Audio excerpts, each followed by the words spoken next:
In 1893, a scholar in Philadelphia picked up an ordinary Sumerian tablet and found something no one was supposed to find, a list of beings, and the exact human emotion they were believed to feed on.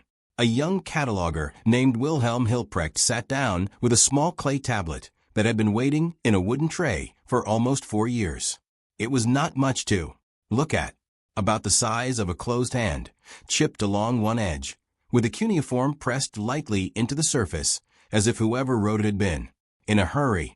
It had come out of the ruins of Nippur in Southern Iraq during the second season of the University of Pennsylvania expedition, and it had been logged as administrative, possibly inventory. That is what Hilprecht expected to find when he picked it up. A list of grain, a list of sheep, a list of debts.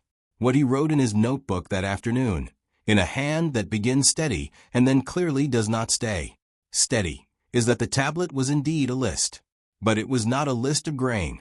It was a list of beings, and next to each entry in a narrow second column, a single word that he eventually translated as that which is drawn from. The word in that column repeats, not for every entry, but for most. By the end of that night, Hilprecht had stopped writing in English. He had switched to German. He had drawn a small mark in the margin and underlined it 3 times. And then he had walked out of the cataloging room and not returned to that tablet for almost a year. What he eventually wrote, when he did return, is what we are going to talk about today.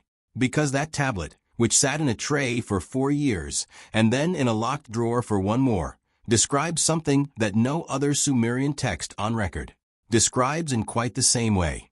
It is a registry, a taxonomy, a ledger of species.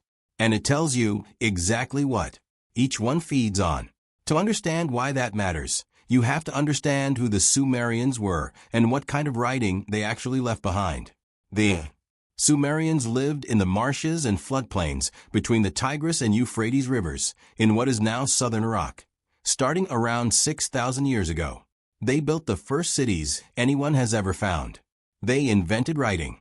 They invented the wheel for transport, the sexagesimal time system that still divides your hour into 60 minutes, the first legal codes, the first schools, and the first known works of literature. Almost everything we connect with civilization, in the technical sense, begins with them.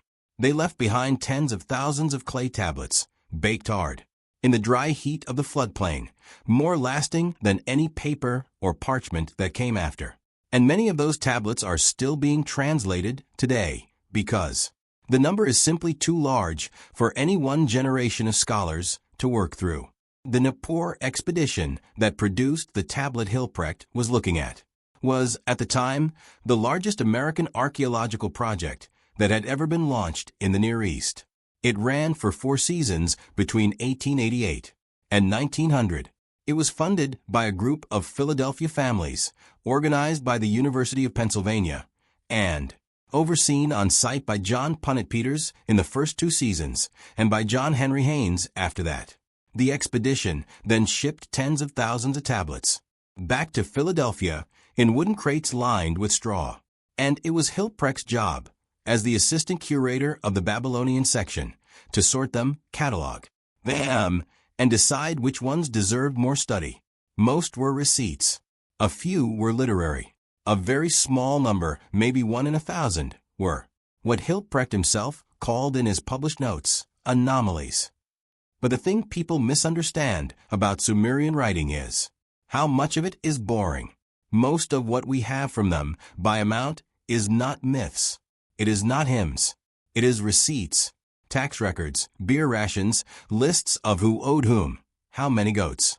The Sumerians were obsessive record keepers, and they wrote down what they observed with the same flat tone you would use to count bricks, which means when a Sumerian scribe makes a list and gives it columns and headers and uses the same word he would use for a livestock inventory, the question is not whether the list is poetic.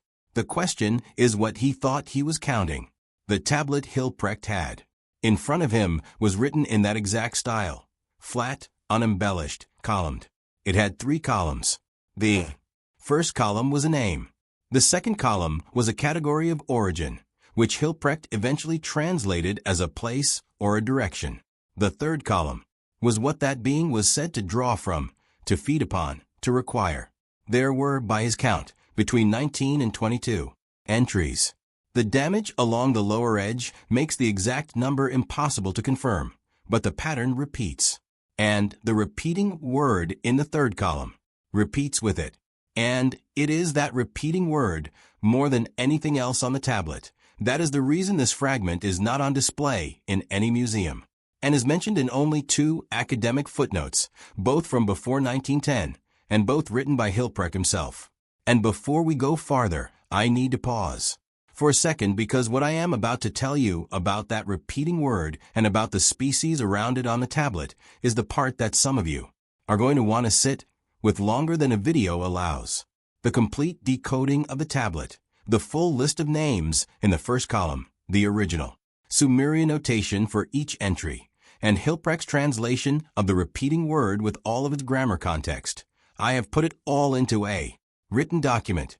The link is below, and the QR code is on your screen right now. Grab it before we continue, because what comes next gets very specific. Now let us keep going. The first column of the tablet, the names, is where the strangeness begins, because the names do not match anything in the standard Sumerian pantheon. They are not the gods. They are not Enki, or Enlil, or Inanna, or Nana. They are not the 7 Apkallu, the fish cloak sages who Berossus would later write about. They are not even the demons of later Mesopotamian magic, the Lamashtu, or the Udug, or the Galu.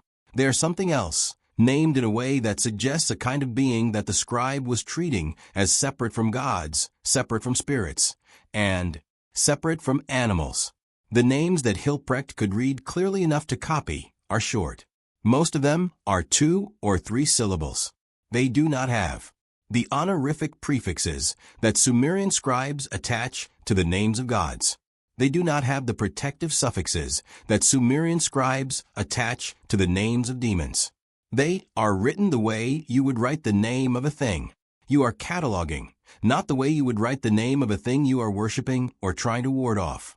Hilprecht noted in his second monograph that the names had a clinical character, as if the scribe was naming species the way a modern zoologist would name beetles, with distance, without ceremony. One name near the top of the high air group transliterates as Sabarin. Another, in the deep below, group transliterates as Ghazali. A third in the long roads between group transliterates as Nin, Adaru. None of these names appear in any other Sumerian document that has been published. They are not in the standard god lists. They are not in the demon catalogs. They are not in the literary cycles. They appear, as far as Hilprecht could tell, only on this single tablet, in this single registry, and nowhere else in the entire Sumerian written record. The categories in the second column give you the closest thing to a hint about what those beings were thought to be. Hilprecht translated them as those of the high air, those of the deep below, and those of the long roads between. The first group, the high air entries, are listed at the top of the tablet with 5 or 6 names beneath that header. The deep below group is in the middle, with what looks like 7 names, though 3 of the 7 are partly worn away. And the third group, those of the long roads between, sits at the bottom with the remaining entries and the worst of the damage. What is interesting is the order. The Sumerians, when they listed gods, listed them by rank, the most powerful at the top, the least powerful at the bottom. But this tablet does not seem to be ranked by power. It seems to be ranked by something else, by closeness, maybe by the distance in some abstract sense that each entry is said to travel to reach what it draws from. The high air entries are closest, the deep below entries are next, and the long roads between entries are the farthest, as if the tablet is describing a kind of catchment, a range of operation, who reaches us from where, and the totals at the bottom of each section, partly preserved, appear to be tallies, counts, the kind of running figure a quartermaster would keep if a quartermaster were responsible not for grain, but for tracking who fed where. And then there is the third column, the column for what each being draws from. The column that made Hilprecht stop writing in English and start writing in German, because German has a certain word that more closely matches what he was reading. The word that repeats across most of the entries transliterates, roughly, as gigshagzu, and it does not have a neat single English equivalent. Hilprecht spent most of a year arguing with himself about it. In his margins, he tried the word sorrow. He tried the word lamentation. He tried the word mourning. He tried the German Trauer, which is closer but still not complete. He tried Schwermut, which catches the weight but not the cause. He eventually settled in his second monograph on a phrase instead of a word. He translated it as the inner sound made when something cannot be undone. What Hilprecht stressed in his commentary is that the Sumerian word is built from three parts. The first is a general marker for a thing or a substance. The second, gig, is the standard Sumerian word for sickness or pain, but used in this context with a special qualifier that points toward emotional rather than physical suffering. The third, shagzu, refers to the inside of the chest, the place the Sumerians believed emotions lived, paired with a verb form that shows a sound being made that does not reach the outside. An inward sound, a sound that stays inside the body. Put those three together and the word does not simply mean grief. It means the substance of the inner pain sound that does not get out. The Sumerians, in other words, had a precise technical term for the feeling of grief sealed inside a person who cannot or does not show it openly.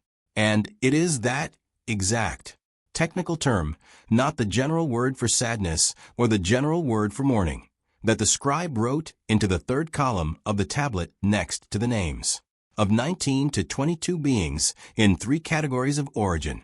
In modern Sumerian scholarship, the word is sometimes glossed simply as grief. But Hilprecht insisted, and the surrounding context on the tablet supports him, that this was not grief in the general sense. It was not sadness. It was not depression.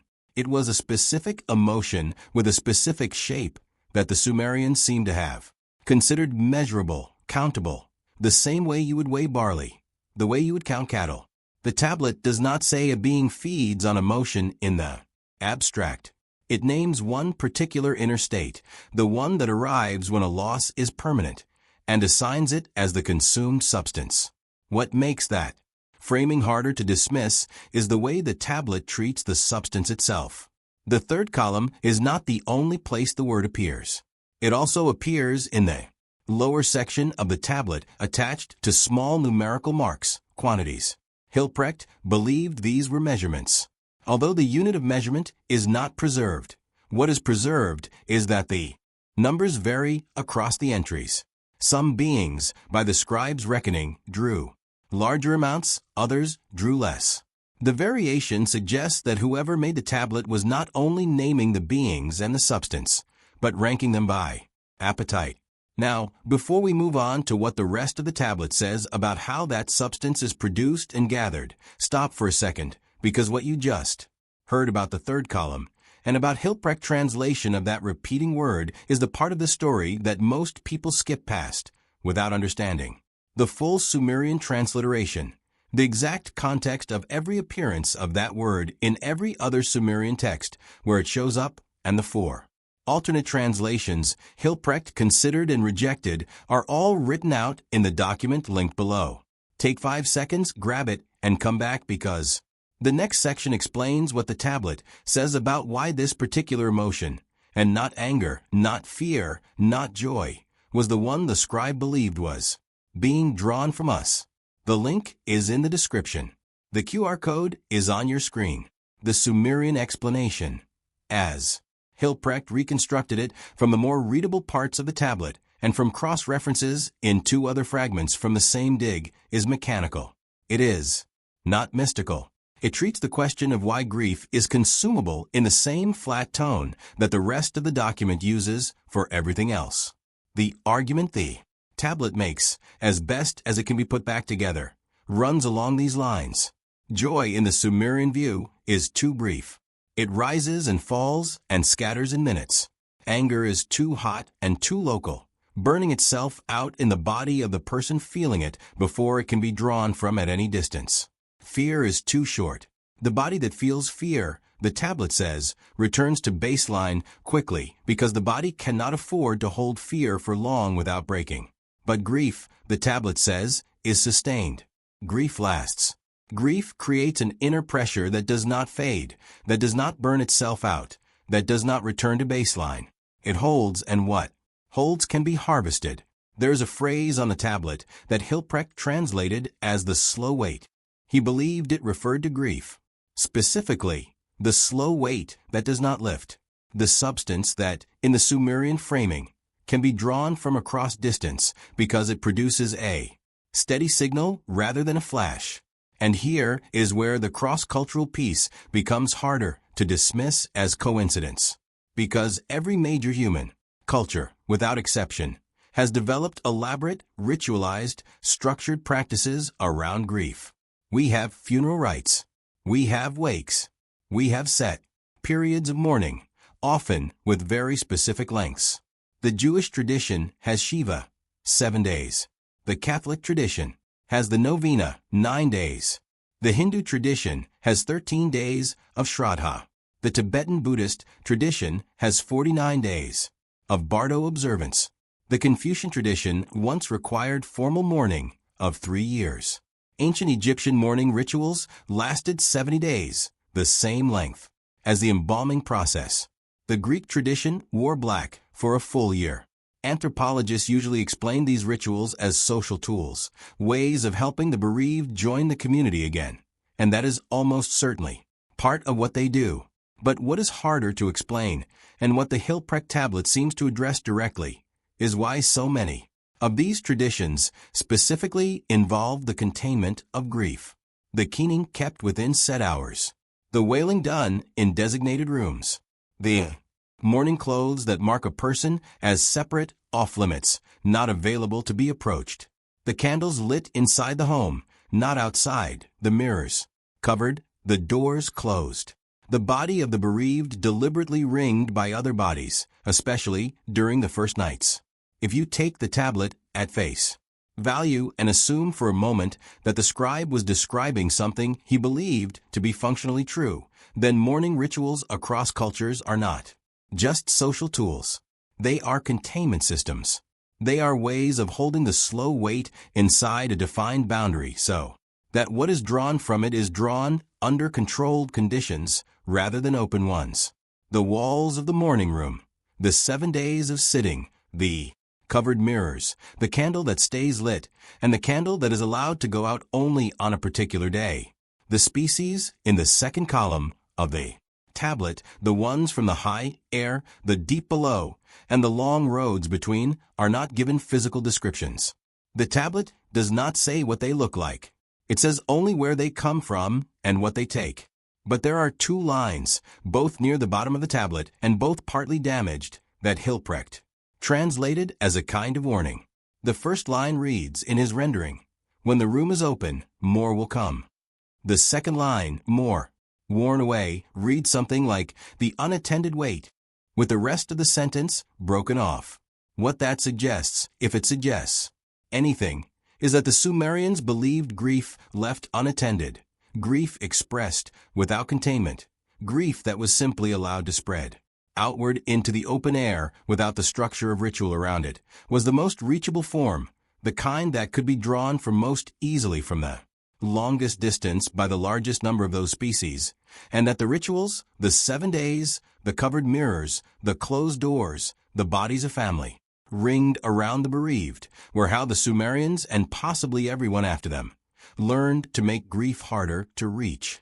There are similar fragments from other ancient traditions that hint at the same idea, although none of them are as direct as the Hilprecht tablet.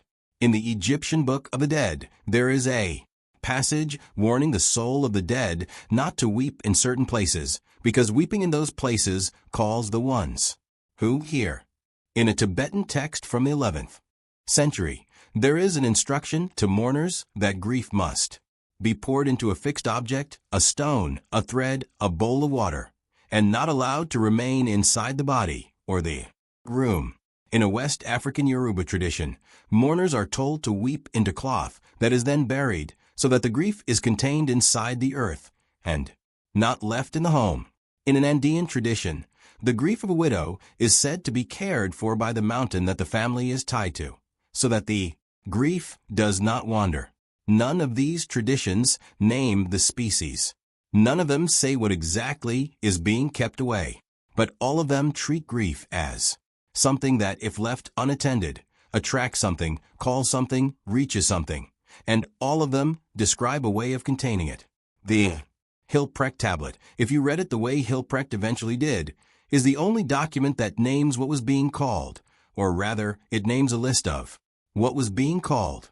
19 to 22 entries from 3 categories of origin, each one with a repeating word in the third column that translates, with the greatest care, to the inner sound made when something cannot be undone.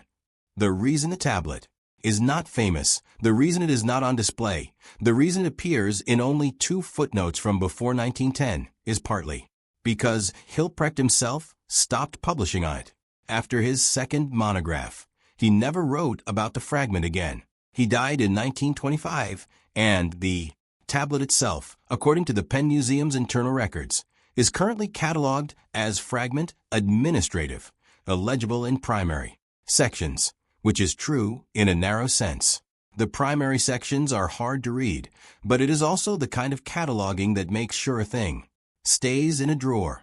There is one more detail worth knowing, which is that Hilprecht, in a private letter to a colleague in 1908, wrote a single sentence about why he had stopped. The letter is held in the University of Pennsylvania archives and has been quoted in 2 scholarly works. The sentence reads, in translation from his German, "I came to believe that publishing the full translation would teach the wrong audience the wrong word," which is a strange thing for a philologist to write. Philologists exist to publish translations. The whole purpose of the discipline is to take a word that almost no one can read and make it readable. For Hilprecht to refuse publication on the grounds that the audience would be wrong and the word would be wrong is the opposite of what his job required. It is also, if you read the tablet the way he did, exactly what the tablet itself seems to recommend. The slow wait, unattended, called more. So you contained it. You buried it in cloth. You walled it inside. 7 days. You did not leave it open. So where does that leave us? Looking at this fragment from a distance of more than a century, we have a Sumerian tablet from the second oldest civilization on the planet, written by scribes who treated their lists with the same care they used for counting livestock. It contains a registry of beings the scribe did not classify as gods, did not classify as demons, and did not classify as animals. It names where those beings come from. It names what those beings draw from. And what they draw from is one specific human emotion, the one that lasts when the others have burned out, the one that holds, the one that produces what the scribe called the slow wait. We have, in nearly every culture that has ever buried its dead, ritual practices that contain that same emotion inside defined walls, defined hours, defined cloth, defined rooms, practices that anthropologists describe as social tools, but that share across continents and thousands of years a steady emphasis on enclosure, on not leaving grief in the open, on not letting it wander. We have, in scattered passages across Egyptian, Tibetan, West African, and Andean texts, the same idea said in different words. Grief calls, grief is heard. Grief left alone attracts. And we have a philologist who translated the original list, refused to publish his full translation, and wrote one private sentence about teaching the wrong audience the wrong word. You can read all of this as coincidence. You can read it as one strange tablet, one strange philologist, and a lot of cultural overlap that has more ordinary explanations. That is a defensible reading. It is the reading that most academic Sumerologists would still give you if you asked them today. But there is another reading, which is that the Sumerians, who recorded what they saw without exaggerating, saw something. That the rituals that surround grief across nearly every human culture are older than we think they are, and were first designed for a reason that has been forgotten. That the slow wait is in fact slow, that it holds, and that something somewhere drawn from somewhere we cannot see is listening for it. In The next video, we are going to look at a second fragment from the same expedition, a smaller tablet found in the same room at Nippur.